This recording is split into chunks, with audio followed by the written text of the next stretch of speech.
Bela lembrança. Bom, vamos mudar um pouquinho de assunto? Vamos lá. Olha, apesar de sancionada em 2014, a lei que permite a aplicação de vacinas em farmácias ainda aguarda a regulamentação da Agência Nacional de Vigilância Sanitária. Há pouco a gente falou sobre isso, né? Era justamente essa preocupação aí com o surto aí de H1N1, de você ter acesso a mais vacinas. Nós vamos falar sobre esse assunto com o Sérgio Mena Barreto, presidente da Associação Brasileira das Farmácias. Boa tarde, Sérgio. Olá, boa tarde. Qual a vantagem para nós, consumidores, que vamos atrás de vacina, as farmácias passarem a oferecer e aplicar as vacinas? Olha só, são muitas vantagens. Nós temos no Brasil, só para vocês terem uma ideia, 2.000 clínicas privadas de vacina. Nós estamos falando só de farmácias, 70 mil. Só as redes associadas à Abrafarma, que é a associação que eu represento, tem 6 mil lojas. Então, se somente as minhas 6 mil farmácias aplicarem vacinas, nós vamos nos juntar às outras 2.000 clínicas que existem. Nós estamos falando de quadruplicar a quantidade de locais onde você pode aplicar uma vacina. Então, esse o primeiro benefício é acesso. É realmente ter um local onde a pessoa está perto de casa, tem um profissional ali qualificado para atender. O horário de atendimento é muito maior que uma clínica, que geralmente trabalha de 8 às 18. E provavelmente o preço, né? Provavelmente, quando a vacina estiver disponível em várias farmácias, a gente estima aí que o preço cai pelo menos em 40%. Então é um benefício enorme para o consumidor. Agora, as farmácias terão estrutura? Porque a gente sabe que uma clínica, por exemplo, tem o gerador, porque precisa estar lá preservada a temperatura ideal. As farmácias, elas já possuem essa estrutura? Elas estão aptas a se adequar a isso? Nem todas, né? Então, se a gente for pegar o universo das 6 mil lojas da Abrafarma, ao menos 2.000 farmácias já tem, por exemplo, uma sala de aplicação de injetáveis, que já segue todo um critério definido pela Anvisa. Então, outras salas estão sendo abertas. A gente estima que pelo menos 6 mil salas, ou seja, cada farmácia de uma grande rede vai ter uma sala apta para fazer esse tipo de serviço.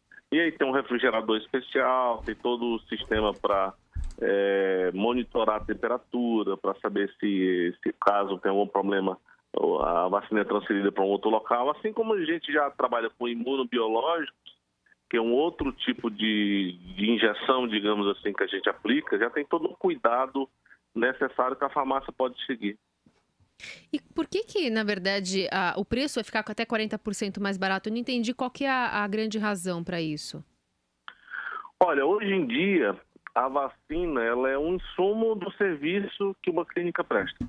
Então, vou usar um exemplo aqui genérico. Você tem uma determinada vacina para gripe, que ela custaria na farmácia, pelo preço de tabela, uns R$50, R$60. Na clínica, ela não está vendendo a vacina para o consumidor, ela está vendendo um serviço. Essa vacina pode custar até R$180, a gente vê em alguns locais.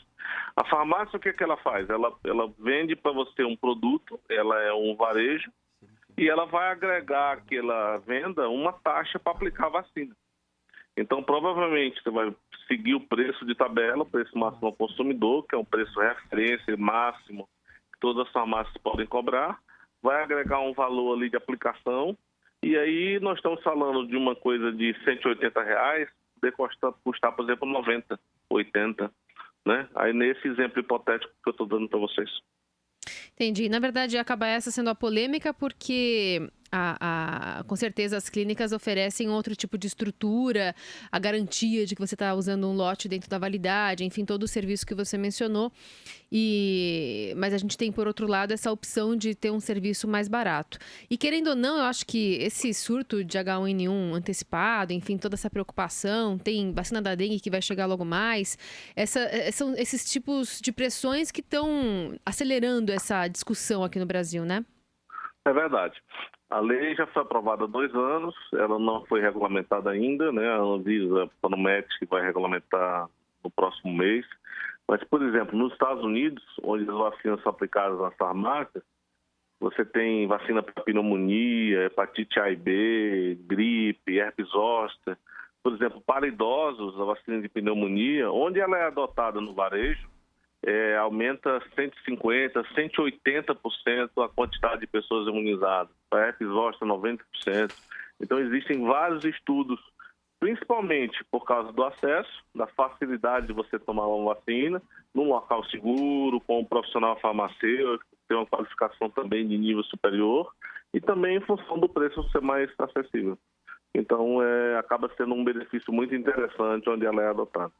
Doutor Mena, em relação à questão do acondicionamento das vacinas, todas as farmácias têm no-break? Porque o que a gente percebe no dia a dia, até mesmo é a própria geladeira que vai guardar a vacina, conservar a vacina, conserva também a insulina. E o que a gente percebe é que muitas delas não têm. Como é que vai ficar essa questão e a segurança do produto? Hoje, os refrigeradores especializados, eles já contam com a própria estrutura de no-break própria, né?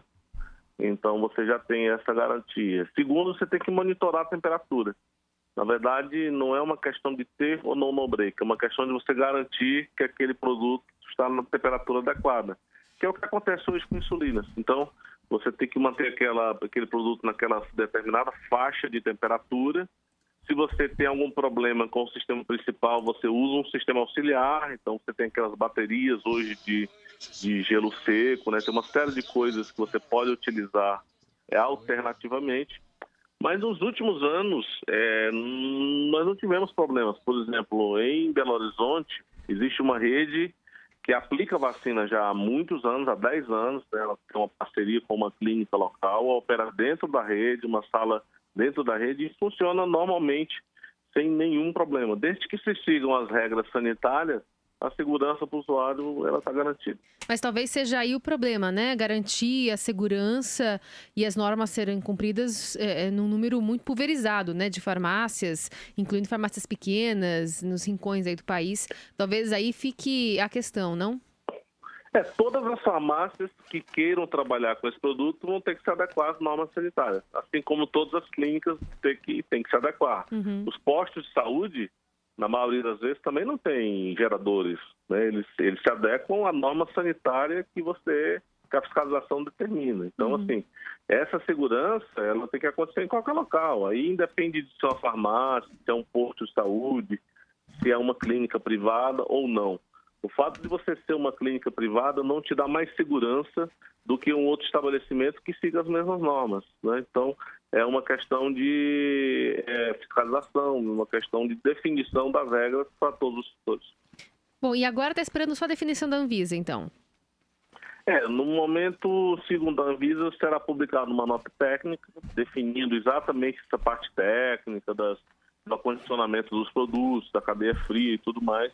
E a partir daí as farmácias vão ter que ser fiscalizadas, né? Incluir essa atividade nas suas licenças, e aí a partir daí, dessa fiscalização e dessa adequação, poderão oferecer o serviço à população.